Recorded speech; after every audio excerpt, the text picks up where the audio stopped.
My name is Matthew Iveson, and I'm a researcher here at the University of Edinburgh. Mental health is a major concern in Scotland and in the rest of the world, with 1 in 4 of us experiencing a mental illness in any year.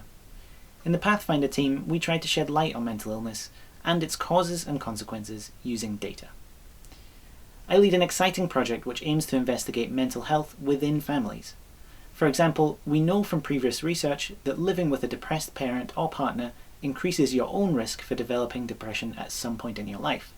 But how does this happen, and what makes a family member more or less at risk than others? We aim to address these questions by making use of health and administrative data that are already routinely collected by the government and by the NHS. These range from census returns to birth records to death records to prescriptions issued by your GP. We aim to start with a group of individuals born in 1936 who have all had some routinely collected records linked together as part of previous work. For these people, we will link together anonymised records to recreate their life course, what sort of circumstances they lived in as a child, whether they were admitted to hospital for a mental health condition, whether they're still alive, and so on. We'll then group them with similar data from their spouses and children to create a large, secure and anonymised dataset spanning 2 generations.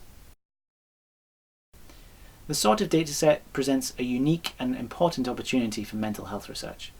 In our project, we will use this data to separate out factors specific to an individual from factors shared among the whole family. For example, education is unique to the individual, but poverty is often shared among the whole family. This will help us to get a better picture of what contributes to a person's risk of mental ill health.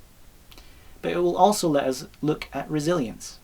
Although family members might share the same risky circumstances, not all of them will go on to develop a mental health condition. What makes some individuals more resilient to adversity than other members of their family? By better understanding the individual and family factors associated with mental health, we might be able to identify new targets for interventions, ways to help people reduce their risk and build up their resilience ahead of difficult circumstances.